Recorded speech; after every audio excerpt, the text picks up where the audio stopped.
Well, I started in management consulting a very long time back in 2005. I spent most of my time working on big data studies for larger Fortune 100 companies. Back in those days, startups weren't really a thing. There's only one way to find out, by doing it. You can sit in a room with a whiteboard, do a lot of planning and ideating, but until you get out of the building and talk to customers or build something, you will never know whether it's worked or not. Welcome to the new episode of Tech to Table Talks. Today we are joined by Saptarshi Nath, a dynamic entrepreneur and product leader with a wealth of experience in building impactful startups. As the co-founder and CEO of Airboxr, he has revolutionized data automation for DTC brands, launching tools like AirNotion and AirWhale. Before Airboxr, he guided over 300 founders at Entrepreneur First, helping launch VC-funded startups in AI, security, and fintech. At Overcart, he scaled operations across India, managed a 8.5 million sales run rate, and introduced innovative services like Overtrust. Saptarshi has worked across diverse domains and industries, bringing expertise in product and strategy. I'm super excited for you to learn from him today. So with that, let's dive in. Hey Saps, welcome to Tech to Table Talks. How are you today? I'm good, David. Thank you for having me. We're super excited to learn from you and have you on the podcast today. Your background, super unique, super interesting. I don't think there's many people in the world that has your background of 2 times founder, VC, do a lot for the tech community throughout the world, like Singapore, India, and the US now. So I'm excited to dive in and learn more about you. And I'm sure the Tech to Table community is as well. Once again, thank you for having me. Yeah, definitely. I guess to maybe help the audience and the community understand a little bit more about you, could you maybe do a quick introduction and talk about your background? I find it fascinating and I'm sure everyone will as well. Well, I started in management consulting a very long time back in 2005. I spent most of my time working on big data studies for larger Fortune 100 companies. Back in those days, startups weren't really a thing. After 7-8 years of doing that, like most, people in their late 20s, I got the fake confidence that, hey, all these CXOs are listening to what I have to say. I must be something special. Why am I working for someone else? I can just work for myself. So with that fake confidence in 2012, I started my first business. This was a e-commerce company. We used to work with Amazon, Apple, Xiaomi, companies like that to help them manage and liquidate their customer returns. If you returned an iPhone to Amazon, instead of going back to Amazon, come to us, get UA refurbished if needed, and then resold on overcart.com. That was my brand. We did that for about 6 years. Maybe we did it for about 4 years because the first 2 years was really experimenting and we were a different brand at the time. After 4 years, we took it to about $10-ish million in sales, in annual sales. We raised a little bit of money, and then we expanded to multiple locations, hired, in my opinion, too many people. Then, going was good, but then our Series B fell through, so I had to quickly sell it to another brand that we were partnering with before. After that, I moved to Singapore because my wife worked there. Wife had already moved there, and she was like, "Hey, if you're not running your own business, what the hell are you doing in India?" So I packed up and I moved to Singapore. In Singapore for 2 years, I worked with this VC firm called Entrepreneur First. They're a deep tech investor. I used to work with, I think I must have worked with about 300 other founders, all of them starting to launch their deep tech companies. Back in those days, AI and machine learning was considered deep tech because we didn't have LLMs to fall back on. So I met some really interesting and amazing people there. One of them was my co-founder in the current business, So today I'm running this data automation platform called Airboxr. We connect to Shopify ad channels, email channels, combine the data together into very specific statistical analysis, financial analysis, marketing analysis, and deliver those results into Google spreadsheets because that's where everyone is at. That's where decisions are being made today.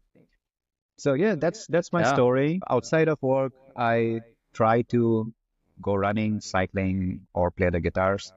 But when I say try to, I really mean do try to. I can't always do that. Amazing. Would you say you prefer the sports side or the music side? Definitely music.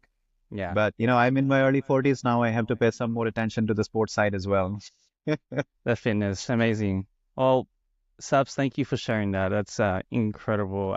I don't even know where to start. There's so many places we can start and so many things we can unpack. But I think one thing top of my mind, and I just want to jump right into it because it's a topic I've been thinking deeply as well is whether you build on top of like existing product, like you said, you're building on top of Excel spreadsheet, or you create your own standalone products. How did you go through that decision-making process? I would love to hear more. Yeah, I think the mileage for this varies very widely depending on what kind of a business you're trying to build. But I'll tell you how I went about this. When I Mm, was in management consulting, we used to use a lot of very advanced statistical tools. But by the time we needed to send the information to a client, it had to be an Excel sheet and a PowerPoint presentation. yep. Back in those days, I thought that why are these people listening to looking at spreadsheets? Because there are so many more powerful tools. Well, guess what? Mm. 20 years later, 15 years later, everybody's still on spreadsheets, right? So one of the things I really realized from running a B2C business before is that changing human behavior is a very big deal. So Mm, if you want people to adopt your new tool, like, or whatever it is that you're trying to sell to them, right? If they need to change the way they work, it's an uphill battle. Like it's going to take more time. It definitely is going to take not tens, maybe hundreds of millions of dollars. mm, Right? Like imagine would Uber have managed to change the way people ride if they had $5 million to start, like to mm, do everything. And of course, proof of concept, New York City only. That's a great way to go about it. Personally, I feel that if you should focus on how the problem can be solved best with minimal disruption. mm. Yep. If it means that you have to create a fresh new product, by all means, go create a fresh new product. If it means you need to build on top of other platforms, then Yeah. go for that instead. Yeah, it's such a fascinating topic, particularly in all the talk of AI and LLMs, and you hear a lot of founders and startups think about should you build like AI agents on top of other software and connect different workflows and steps in a workflow, or build a standalone product. So I'm sure a lot of founders are thinking about this topic as well. True. I find this like a lot of founders that I meet often say that, hey, this kind of AI is just a wrapper. I don't want to build a wrapper, Mm, right? But the question is your wrapper solving a problem that the customer cares about genuinely to be able to say that, hey, I'm going to pay $100 or $50 or whatever a month on this, right? yeah. If a wrapper means you can do it, then by all means go and do it. Like don't diss on wrappers. Also, I feel like a lot of problems, like the user doesn't usually care what's happening behind the scenes, like Mm, what kind of a machine learning model you are using or what kind of AI you're using, whether it's your own or whether it's an LLM.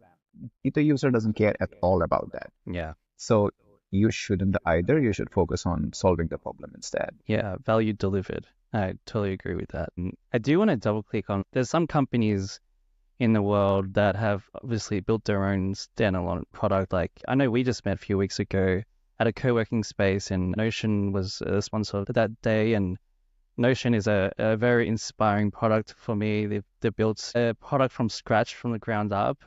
Going up against like numerous players. They're competing against everyone. A very horizontal product, from CRM, project management, like the whole lot. Do you have any thoughts on like what they did well, or how they approached it, and maybe why they went to like build a standalone product versus build on top of existing software? And I can guess why. I've met Ivan in person one time when he was in Amazing. Singapore, and we hosted him at our office back Oh there. wow. Amazing. But I got to know a little bit about what his thinking was. And on top of that, I'm adding my flavor on it. So, of course, Yeah. that was like 4 years ago. I don't Yeah. remember word for word what he Yeah. said.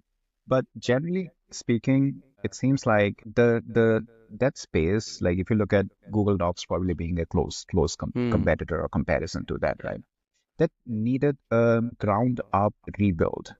It wasn't that you could take Google Docs and make it better. A Mm. lot of people can do that. Like a lot of products can be built that way. Like if you're building a mail app on top of Gmail, maybe.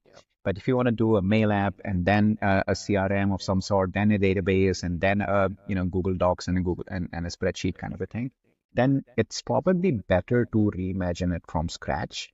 Yeah. Also keep in mind that Notion actually started 9 years ago, maybe. I think Yeah. 2015 or 2016 is when they started, right? Yeah. And they only became big at maybe 2019. Early adopters started to know them in 2019. Mm. So the time and effort it's going to take to build something like Notion does have a high gestation period. And I feel like maybe he already knew that before jumping into it. I remember if I remember correctly, they Hmm. started in the US, but then he moved to Japan or Yeah, someplace moved to to, Japan. right? Yep, So all of those things, inspiring. like if you're up to doing that in the long haul and your vision is that, I guess, global slash Mm. ambitious, then by all means, you should do that. But you Yeah. should be willing to sign up for all the, drudgery that comes with it. Yeah, I want to dive into like there's this notion that like founders have like long-term conviction on their vision, but sometimes you got to have those loosely held conviction as well. And to your point, listen to customers, let them dictate your first product, your first move, but kind of have that vision clear. And I'm sure Ivan had that vision from day one, but it's just how do you go through this crazy maze to get to where they are Mm, today? yeah. Do you have any thoughts on that, on how founders can navigate and get to product market fit? Yeah, I think the idea is an important part of building a new business. And you should have some amount of conviction in what you've done, but also be open to other, like hold your beliefs, but hold them loosely, right? Yeah. As new information comes in, you should be willing to change and change with the new feedback you're getting. But there is a balance. There's something to be said about, hey, I'm going to stick this out for a while to see what works versus I'm going to try a new thing every month or even every 3 months, Yeah. right? Yeah. So the best way to do that, in my opinion, is start with a hypothesis around the problem, not the Mm, solution. mm, So you test the problem hypothesis with your customers with potential customers to figure out if the problem is even worth solving or not. yeah. If it is, then look at what are the best ways to solve that problem. A lot of folks make this mistake that they talk to customers about solutions rather than the problems, Mm, but it should be the other way around. You should talk to them about the problems, but do not talk to them about the solutions at all. Like the yeah. solution should not come from your customers, ideally, like in most cases, ideally. Yeah. Yeah. But the problem statement is something that they truly understand. So you should take Mm, their feedback there. And mm. then based on if it means, create a new product, create a new product. If it means creating a service, then create a service. If it means don't do anything at all because it's a complete, yeah, then go do something else. Yeah, your feedback very aligns to so last week I went to Mike Maples Jr. Book signing session in New York. I think that was last Wednesday. He was early investor in Twitter, Twitch, and a few others. And I actually went up to him as part of the book signing. I asked him, "What's your number one advice to founders now?" And it's basically what you just said. It was have strong opinions but loosely held. Have conviction in your solution, but be dictated by what you hear and listen to from customers. So very cool, very cool. Maybe a quick one, and just want to get tactical on your advice of talk to customers and get feedback and listen to them. How have you applied that in some of the products you've built? Yeah, so I made quite a few of these mistakes in my previous company. And even in this company, we launched 4 different products before launching Wow. this specific product. Yeah. Well, as you can guess, my co-founder and I have been tinkering for a while. And Mm. as we get more feedback from folks, we would go ahead and implement that, show Yeah. them something and see how it works, right? And a lot of founders may not have that freedom to go and experiment that quickly. We could, or rather, my co-founder, he could whip up a prototype in say Mm. 2-3 weeks, and we'll go and launch it and then see how people react to it. And I think that works really well if your audience is the end user. So not a B2B product, but more of a B2C software kind of a thing. Yeah. Because people can't imagine what it is that you would like them to do if they don't see it themselves. So we did go through the problem exercise as well.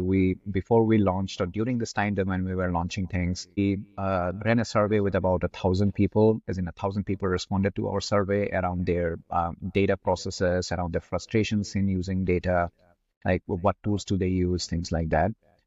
Of those 1,000 people, we spoke one-on-one to about 200 companies within those Wow. 1,000 people. And then we were able to identify the scope of the problem that we were going to solve.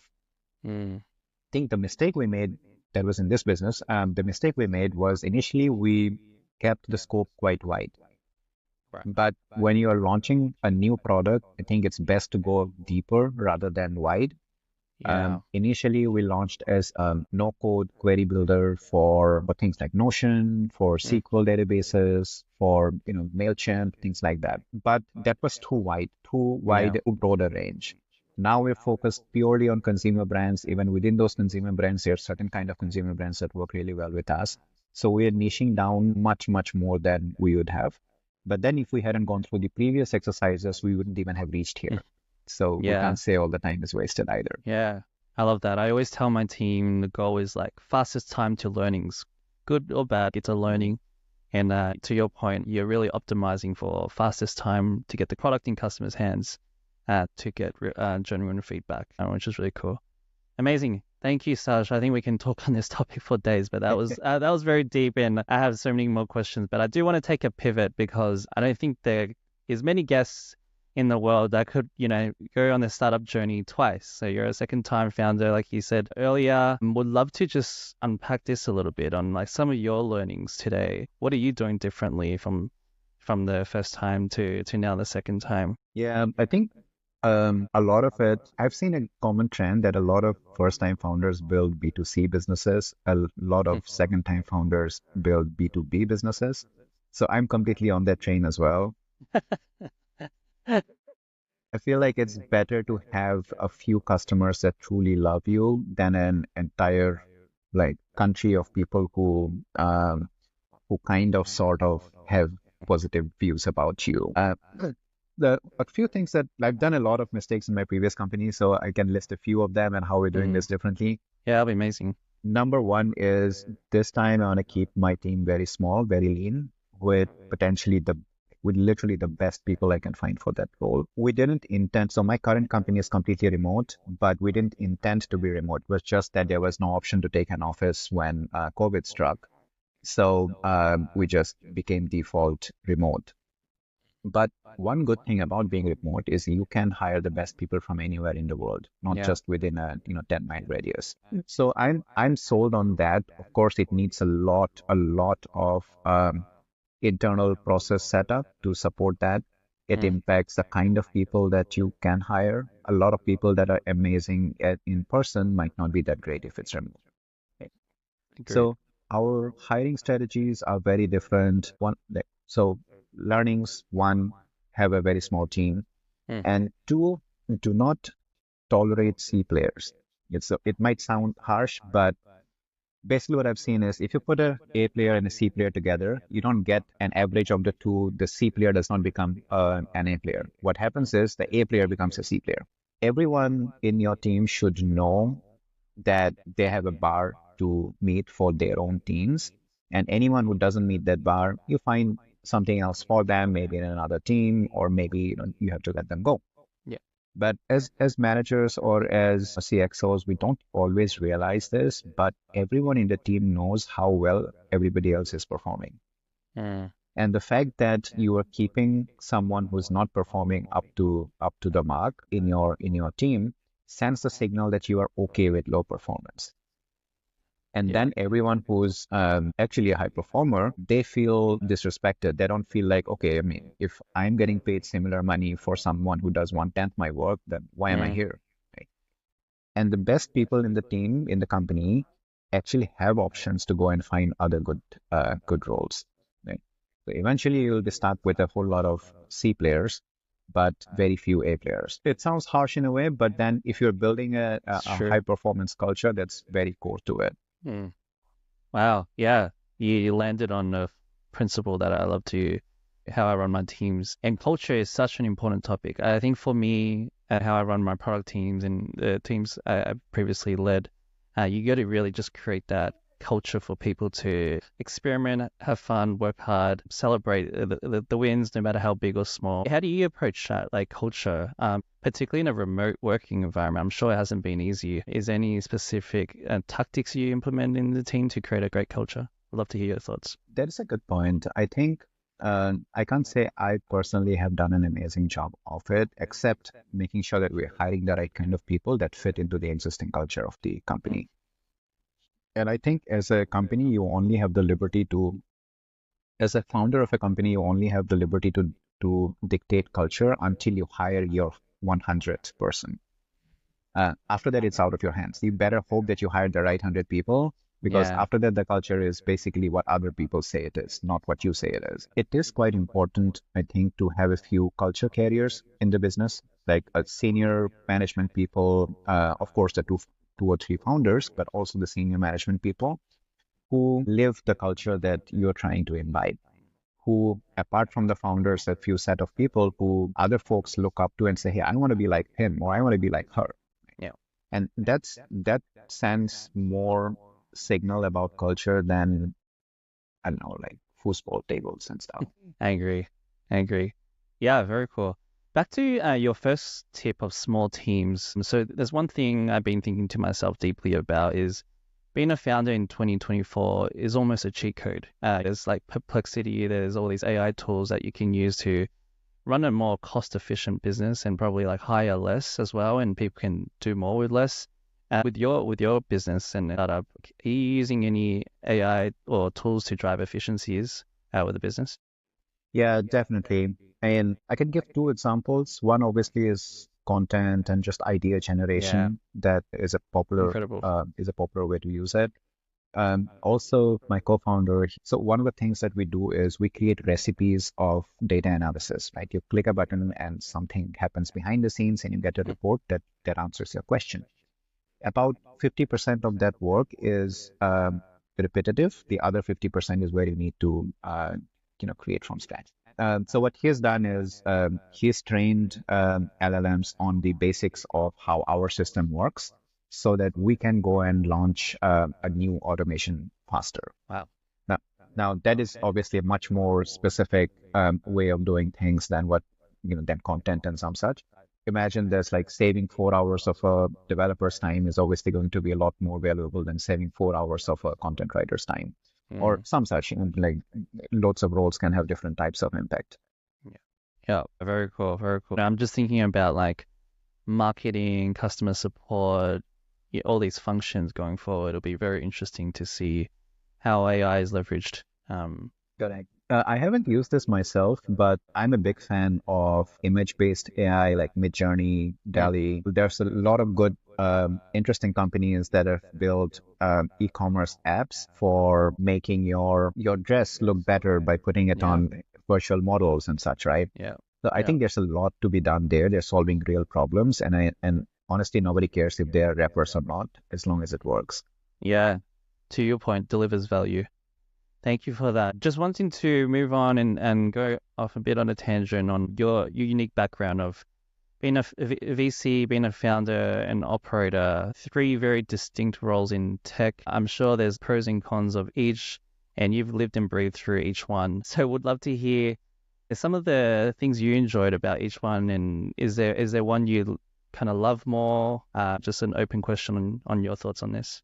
Yeah, I think as a founder, we have the liberty to decide what we want to do, right? So it's quite important for us to choose that, okay, I'm going to dedicate the next 5-10 years of my life to solving this one problem. So you better choose right? Like, you better choose something you can stick around for 10 years with. What I learned from my consulting days was to have a very high bar for talent. Again, consulting teams, they don't have a product to sell, right? So there's no one product that you can say that, hey, I build this, now go pay for it. Every single person in the team is a product because people are paying for their expertise. Like when you pay Gartner $350,000 or nowadays even more for a small project, then you're not paying for a tool, you're paying for the expertise of the people there, right? So I got to work with, I think, incredibly smart people when I started out. And that being my first job was actually an amazing thing because that set the standard for everything else I did afterward. They had amazing managers. There was like good critical thinking. And those are the things that I don't know why more consultants don't become the founders because they do have a lot of the generalist approach and a good balance of critical thinking to be able to be successful there. With VC, I think it's there to an extent, although the problem with general VC roles, people looking to get into VC roles, is that the feedback cycle is so long that, hey, you invested in this amazing company. We won't know for the next 5 years if it truly was an amazing company, right? Whereas with most other roles, like if you're in marketing, if you're a founder, you do get that feedback pretty quickly. That was one thing that played on my mind, that I want to have an impact. but I wouldn't even know until 5 years later if what I did had any impact. Also, like generally, I'm more of an execution person than just think about things. So that's one of the reasons why consulting eventually I went out of. VC is always meant to be a shorter term thing for me. I always did plan to start my next company once Yeah. I knew what it was that I wanted to do. Amazing. Well, we have so very similar backgrounds. I mean, I was a CPA, I was a management consultant, and then I moved to product. And I totally agree with you. I have this thesis where there's some people in tech, they say if you come from consulting and you move to product management, it's not great. You've never executed, you've just strategized your whole life, and you can't actually build and learn and iterate. But I would say in my product career so far, consulting has helped me a lot to differentiate with other product managers on Yeah. the sharp thinking, the logical thinking to your point, and even simple stuff like facilitation and presentation and communication. Those things have been really Correct. helpful. And I think it's something that you can say about any role. A product manager trying to get into a revenue role will hear the same thing. A salesperson going into marketing will hear the same thing. So there's no real, I don't think of them as one being better than the other. It really depends on individuals, what you specifically want to do. Yeah. And I totally agree. If someone's hungry enough to learn and you're hungry enough to move to a certain role, they'll do whatever it takes. And I Exactly. mean, those are the people I want to hire. Exactly. Yeah, very cool. How do you think being a VC and being on that side of the table, how has that influenced you as a founder? I think it gave me, again, I was there only for 2 years. Yeah. I think it gave me a good sense of what VCs look for and how to position whatever it is that you're doing with VCs. Although to be fair, I worked in a VC in Singapore, and I think there's a huge difference between VCs in Singapore, in India, in Europe, and in the US. So a lot of the learnings there might not translate here as easily.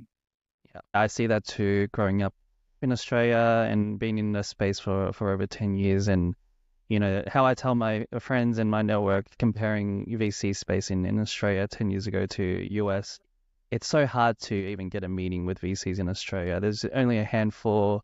Risk appetite is a lot lower, but maybe a bit more conservative. In the US, like VCs are going to hackathons, Yeah, meeting founders, and you can talk to them just at the local bar in San Francisco. exactly. It's so different. Exactly. And in fact, I've seen that even within the US, there's a huge difference between VCs in New York versus VCs in San Francisco. Hmm. And I imagine that there are so many other hubs in the US, so I'm sure that there's a lot of difference between them as well. Yeah, for sure.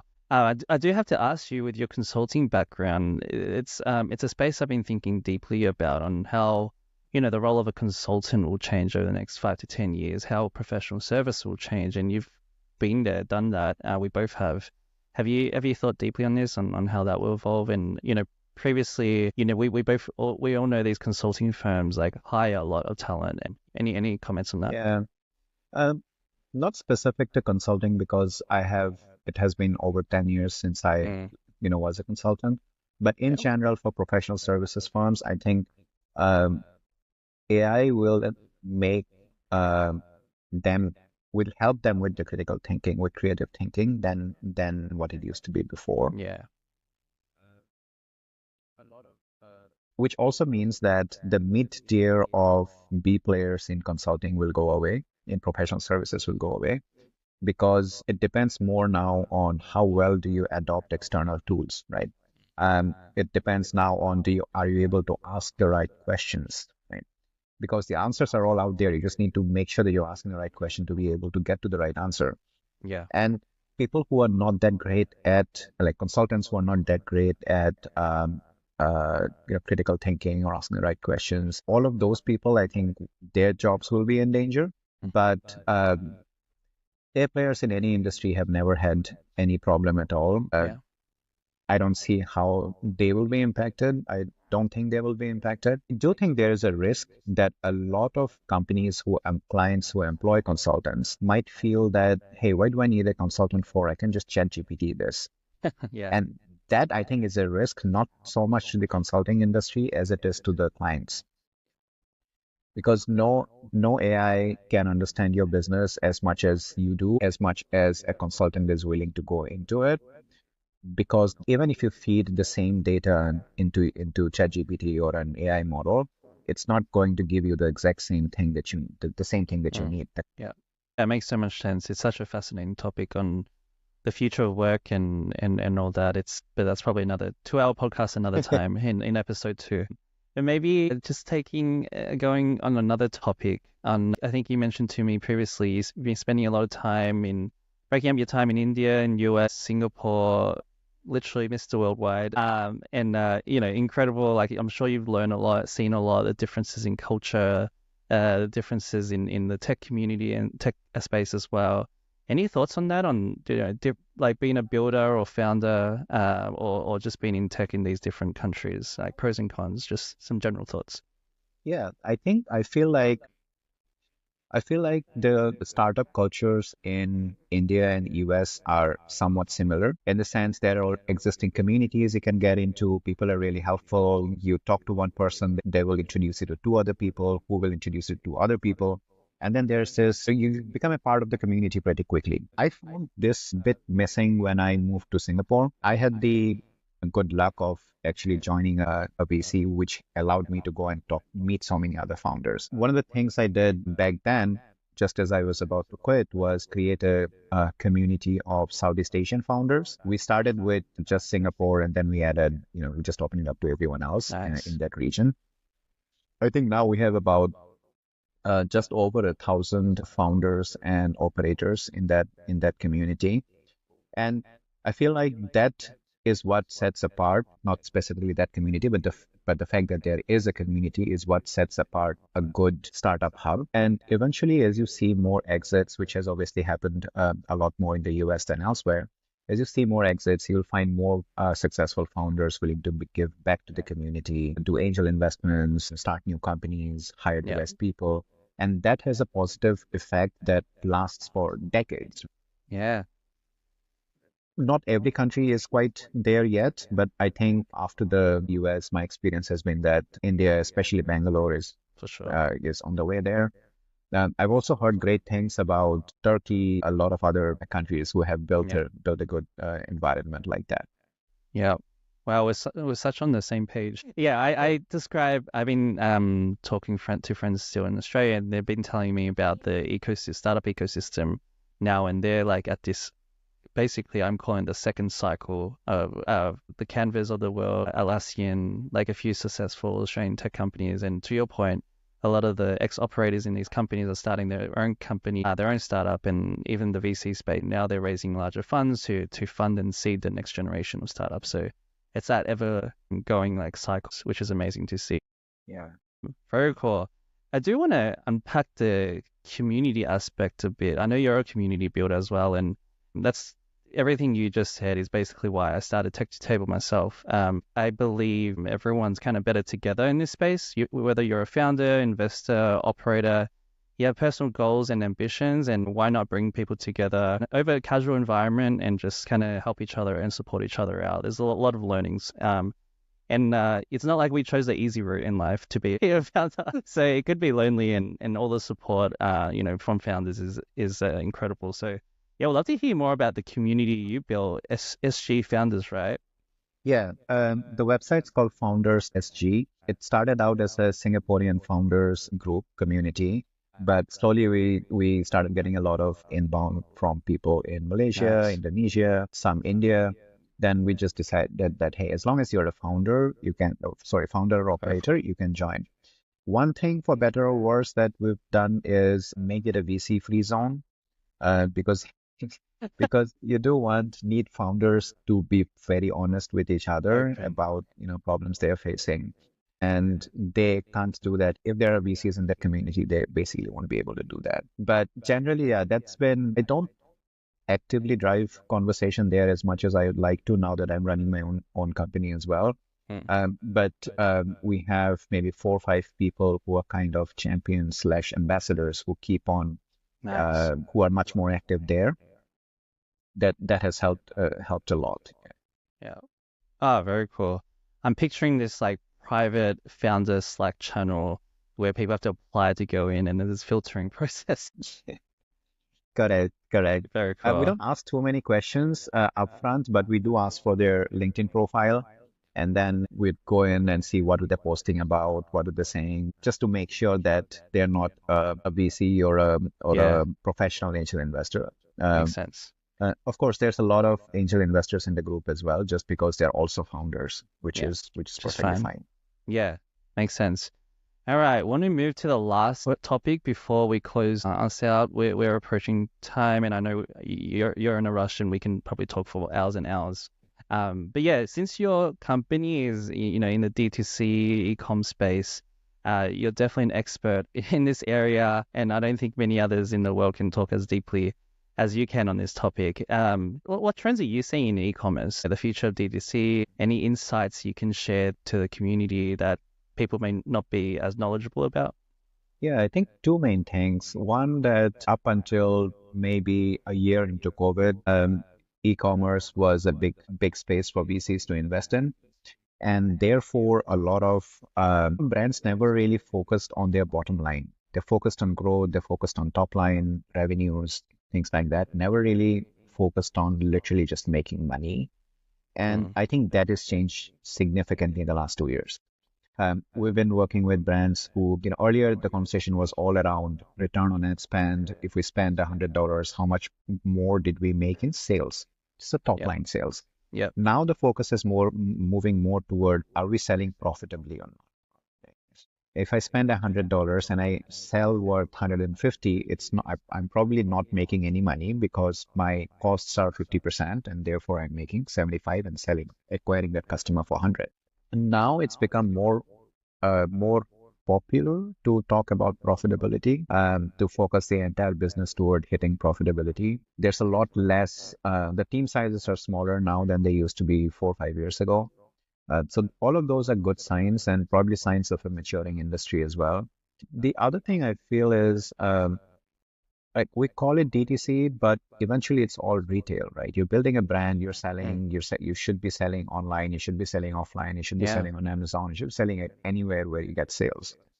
So that trend has always been there, but I feel like now it's a bit more pronounced where you look for multiple avenues of distribution rather than just say, hey, we're giving you the best prices in the world because we're DTC and we don't have high fixed costs. Well, guess what? You all of your costs are Google and Facebook ads. So yeah, you do have high costs. So you can't play on the cheaper alternative anymore. So mm, you have to build brand loyalty, better pricing, better margins, things like that. And to do that, you can't simply be selling on yeah, your website. yeah. So that move is Fascinating. something we've seen more recently as well. Fascinating. There's one thing I've been thinking deeply on this topic, and I'm not sure if like, you've heard of Temu, right? Temu. Yeah, it's just real. I'm not as deep as you in e-commerce space, but in the US, I'm seeing obviously a lot of people, everyone uses Amazon. And then recently, the last year, I see Temu is really popping up and in the US, and they're like go-to-market strategy, and the gamification of the app is insane. As a product person, I like find it so fascinating Sure. on the different strategies and tactics they do to incentivize people to buy. How do you think Temu's impact on e-com and it really interests me because previously, right, it's like I had an e-commerce business myself growing up, and I would source good and just go on Alibaba and try to find a supplier. Mm. And it sounds like now the suppliers from the countries in Asia are like going Yeah. direct to consumer through Temu. And yeah, what's your thoughts on that? I think eventually I feel like that is a very, not very, but that is a somewhat different ICP, the audience who's buying Mm, from Temu versus the audience that's buying from a DTC fashion brand's Shopify yeah. store. But it's not to say that people aren't going to try it out. Like here you have Temu and Shein. In Asia, there's Lazada, Tokopedia, Shopee. Wow. All of them look the same. All of them sell very similar stuff, but all of them also are pretty big companies, right? I read recently, Temu does a lot of different categories, but I read recently that Amazon is starting not a separate marketplace, but a section on Amazon where you can buy directly from suppliers. But I think they're going after fashion more like Shein first rather than Temu, which is much more horizontal. Mm. So eventually others are going to catch up to you, and especially Amazon, right? It's not like Amazon doesn't, Amazon has built the infrastructure to be able to challenge that anytime. Yeah, we can talk about this offline, but that was the team I was in. I was in Amazon Fashion as a PM. So you Yeah, know so way more about this than I do anyway. So what do you think? I find it very fascinating. I'll be honest, I don't think as deeply in this space anymore, and I don't think I shop online as much as I used to in my early 20s. I don't have a strong opinion, I would say. I think competition is good. It helps end consumers the most, and I'm all for that. And more options, more selection, cheaper products, more sustainable, higher quality products, hopefully. So yeah, that's my opinion on it. Exactly. But I know we're approaching time, and I like to close out my podcast through this concept of Fast Five, which is basically 5 quick questions that I'll ask you, and we'll just love to hear your answers on. So the first one, as a product leader, I love asking people is, what's your favorite product and why? Notion. My entire company runs on Notion. Oh wow, incredible. Yeah. Um, yeah, Notion's, I mean, we talked about it earlier. So fascinating that all the different features that they have available. Yeah.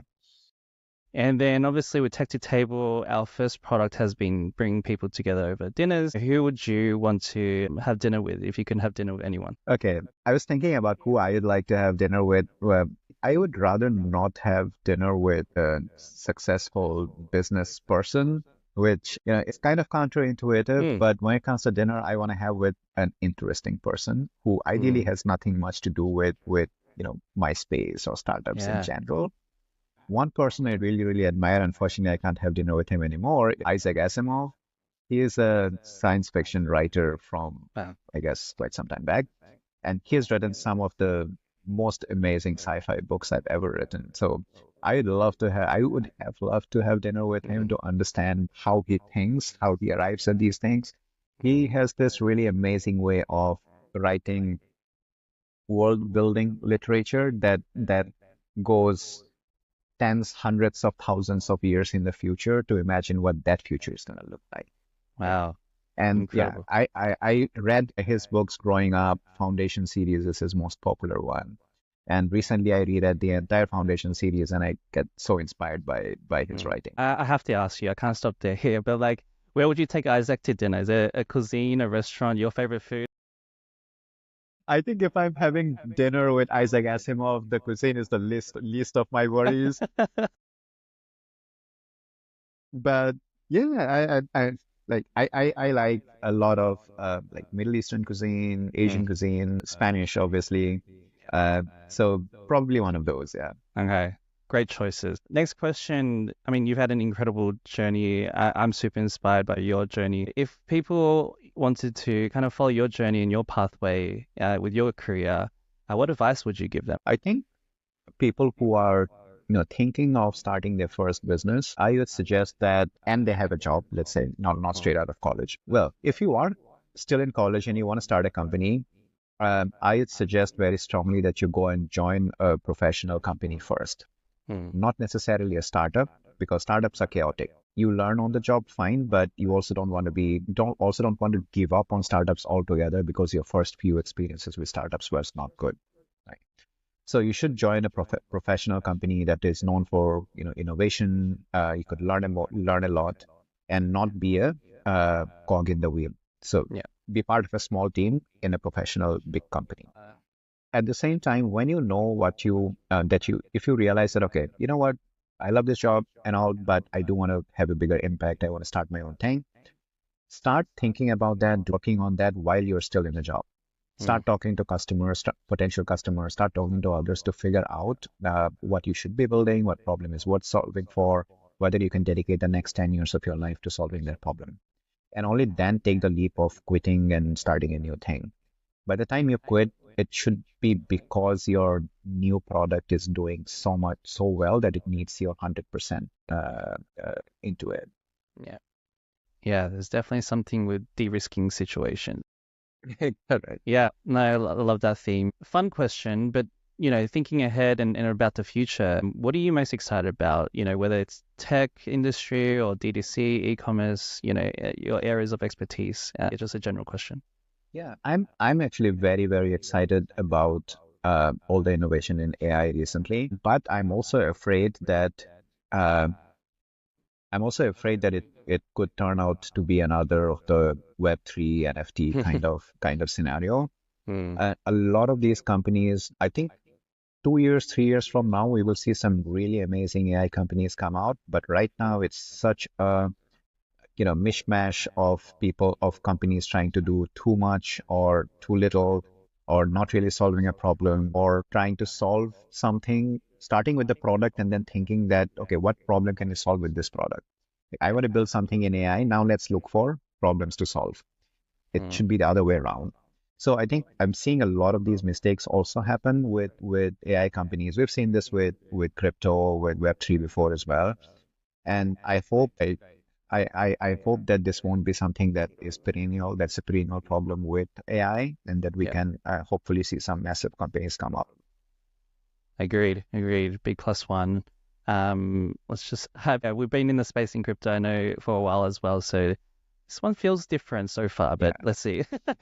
Let's see how we go. Yeah, hopefully.